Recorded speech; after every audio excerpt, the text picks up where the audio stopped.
The Pat Campbell Show podcast, presented by Oklahoma Men's Clinic, where you have nothing to lose and everything to gain. Guaranteed. Call 918-280-8336 for Oklahoma Men's Clinic. We are joined in studio by former state senator Randy Brogdon. As you know, he is one of the top three candidates for the U.S. Senate to fill the remainder of Tom Coburn's seat. And with that said, Randy, welcome back to the program. Good morning, Pat and Eddie. All right, let's get the ugly out of the way. Let's talk about the poll, and I got some better numbers for you this morning. I think you're up to 4.3%. I don't get this though. With Langford's internal poll, Shannon's internal poll, just by you announcing, you had 7%. Right. The last Sooner poll, which I think was back in May 15th, the first one, I think you were at 4.5%. Supposedly, you're down. It's like, would you have been better off not campaigning? How is this? How is this possible? What was your reaction when you saw the numbers? Well, my reaction is the same as it was last time when the polls came out. Polls are a very fickle thing. You can make a poll pretty much say anything that you want. And Bill Shepard, the same guy that has been doing the polls for the Tulsa World and Channel 6, did the poll when I ran for governor. Right. He had me at 14%. 2 weeks away from the election, I got 40%. And he admitted on your show here a few months ago that Brogdon supporters don't poll well. They don't answer their phone. Yep. If they do answer the phone, they don't tell the pollsters what they want to hear. Now, why, I don't know. And this is not a political spin, but tomorrow is going to be the telltale sign of whether the people have been able to – if I've been able to get through all of the other media campaign that's been going on. Realistically, what are you expecting to pull tomorrow, statewide? I just don't know because, Pat, I haven't done any polling myself because of the financial side of it. I just know that I had 95,000 people vote for me last time, and I know if I have only 2/3 of those vote for me this time, not only would I be in a runoff, I could be in first place with that. One of the things that I hear talking to listeners on air, off air, at some of the lunches we do over at Bluestone, they're concerned you stand to damage T.W. Shannon the most in Tulsa County because that's where you're the strongest and that's where he needs the votes the most. There are people out there who are concerned that if they vote for you, and they believe that you're the most conservative candidate, but that if they vote for you, that ultimately it's going to hurt TW, and they're going to wind up with what they don't want, which is Langford. What do you say to that? Well, what do they want in T.W. Shannon? T.W. Shannon is posing as a conservative. He does not have a conservative record. He doesn't really have a record to stand on when you compare it to mine. He has had no major legislation accomplishment. He takes credit for a lot of things, but he's not championed anything. He was speaker for 4 months. Think about that. And even then, he was a candidate for speaker because different groups got together to get the okay speaker in that position. He's not a raving liberal. We understand that, but he was acceptable. He's a very average Republican with not very much baggage. That's how TW got to become speaker. He has no legislative accomplishments whatsoever. So I would beg to differ. I would say TW Shannon, with him acting like he's a conservative coming into the Tulsa County area, fighting so hard to snag my former supporters, he has a potential of hurting me, not me hurting him. One more, and then we're going to get into some of the differences between you and Langford and T.W. Shannon. Mike McCarville had a column last week really questioning your campaign strategy. Apparently, he has heard from former supporters. Now, you ran 4 years ago, right? Okay, and like you said, you got 40% in the gubernatorial primary. But 4 years ago it's an eternity in politics. But he's saying that he's talking to former supporters who say, Randy's never contacted me, never asked me for money. First of all, is that true? Did you keep a data list from last time? What's going on here? Is there a different strategy? Well, not a different strategy. As a matter of fact, I'm running the exact same kind of race, which is a truly grassroots campaign. Right. I've done some radio, and that's about all I've had the money to do. I don't have enough money to do mass media, television. I'm not going to have any money to do TV campaigns. But so my strategy is the same. What is major difference here? I only had 3 months to do it, and instead of 19 months. And So the reality is grassroots campaign is extremely difficult. It's very rewarding, but it's hard to do. Yeah, I'd love to have $1 million to just blast on TV and just tell everybody what a wonderful person I am. I don't have that. I don't have that opportunity. But I have to travel the state, and I've gone everywhere, and I've eaten. I can't tell you how many hot dogs and chili suppers and everything else in between. Getting in front of people, and I had a lady in Enid the other night at the forum. Very quickly, she came up to me and she said, "Oh my gosh, I voted early today." And I looked at her and I said, "You didn't vote for me, did you?" And the way she said it, I knew. She said, "No," and I'm so sorry. Because my message sells like hotcakes when people hear the message. But they've got to know you're there. They got to know I'm there, and that the reality is a lot of people don't know, and I'm praying and hoping that when they go to the polls, they'll say, "There's Brogdon, he's running again." Yeah. I didn't know that, and they don't know it because I'm getting smothered out of the media. All right, let's talk about some of the differences. The TV debate was, first of all, it was boring. It was. And the big complaint I've got with it is they failed to differentiate themselves. It's the only, it's like ice cream, just the difference in flavors, but they're all the conservative. Give me some key areas where you are very different than T.W. Shannon and James Langford.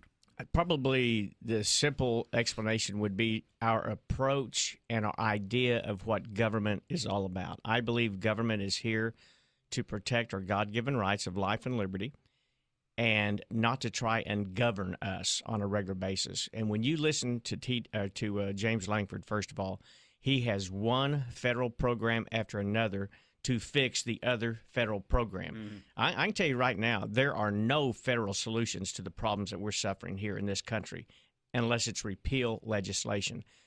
That's my biggest difference. I don't believe in Washington, D.C., and it is dripping off of James Langford. He's been there for 3, going on 4 years, and he has become an insider's insider in such a short period of time. How does a guy that's that new move up the chain that fast? Yes, I'll vote for that. Yes, I'll vote for that. Yes. And I've said before, it's going to be a crying shame to exchange Dr. No for a Mr. Yes, and you get a Mr. Yes out of either one of these guys. Now, let's shift to T.W. Shannon for a minute. And then I do want to talk about my accomplishments because people need to know the differences. T.W. Shannon is a young, ambitious politician.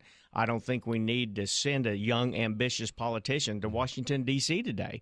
We don't need someone to just jump right on board with the status quo and continue the same process.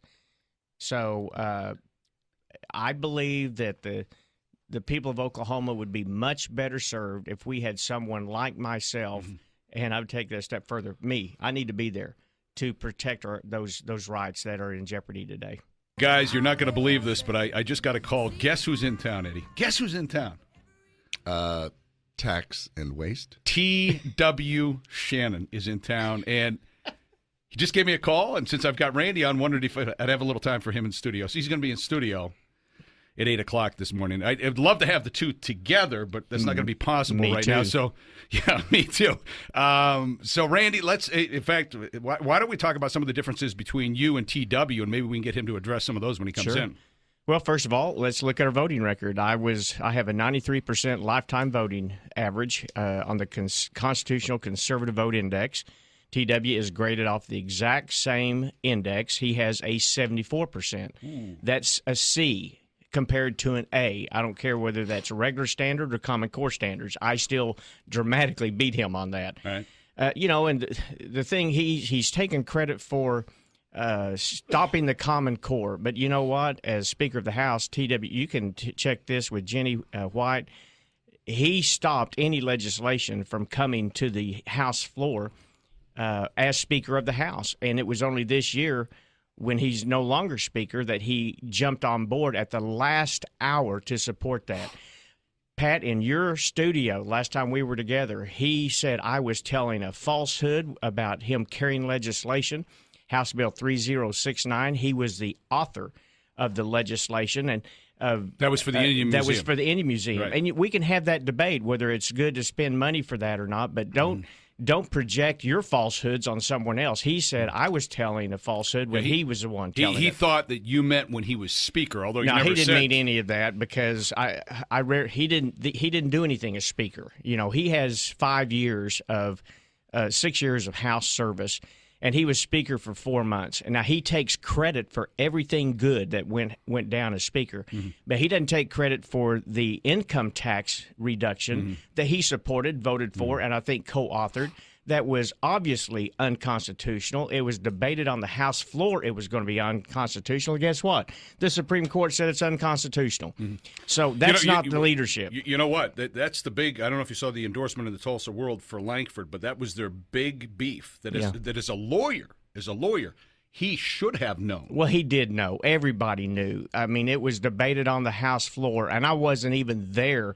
And I'm reading just, what they're doing. And, I knew it was unconstitutional. If he didn't, shame on him for not knowing. He was Speaker of the House. He should have known that. So vast differences. Tax credits. My gosh, the one thing that I fought for the 8 years that I was there were all of these corporate subsidy welfare programs. T.W. Shannon, I was looking at his record just the other day, and he voted for almost every corporate welfare program that came down the pike. I voted for none of them. Big difference in our approach to government, what I believe government is here for, and what TW believes it's here for. And I say that because of his voting record. It is not a good one. And he is going to be, I think, pliable. He's going to be workable, and he's going to jump on somebody's bandwagon. And with the $1 million budget that has flowed in with dark money, he's going to owe somebody something, and it's going to be tough to say no. Okay. If he's as bad as you say he is, okay, why are staunch Tea Party conservatives from out of state, people like Ted Cruz, people like Sarah Palin, people like Mark Levin, why are they all on? And Dr. Ben Carlson, why are all these folks so enamored with TW? Why aren't they on board with him? The one thing that I can say is they keep saying TW is the new look of the Republican Party, whatever that means. I think we know what it means. Eddie, you can say it. What I think the look of the Republican Party is a guy like me, someone who believes in limited government and the expansion of liberty and the protection of those things. Randy, you scared the hell out of the status quo. No doubt. If by some fluke, okay, you were to win tomorrow, okay, 50% plus one, whatever, okay, I guarantee you that your biggest enemies would be from within the Republican Party. They would actively be funding Constance Johnson to bring you to your knees. Pat, my entire political career, I have fought the status quo. I spent most of my time fighting the Republicans as a state senator because the Republicans have really fallen off the liberty wagon. They support corporate welfare programs. The leadership does, not the average individual. But what's happened in this race is TW has come in to Tulsa County, and he's trying to be Randy Brogdon. If you just went back and listened to what he was saying before we were together time and time again, Obamacare for one, repeal and replace. Well, 2 weeks ago, it's repeal. Let's don't replace it. Let's replace it with free market principles. That's a direct quote from me sitting right here in this chair the other day when we were here together. So he is quick, a very quick study, and he will take anybody's suggestions. But the difference is it is in my bones. I believe everything that I'm telling you. I'm not going to fake anybody out. I may make some people mad because I tell you the truth, but what you get from me is the truth as I understand them, and I promote the truth, and it's important, a very important thing that we need with politicians today. Eddie? What do I need to say? Amen. All right. Amen. Randy, before I let you go, if people want to find out more about your campaign, where do we send them? RandyBrogdon.com, and I always say for anybody under 30, follow me on Facebook and Twitter. There you go. All right.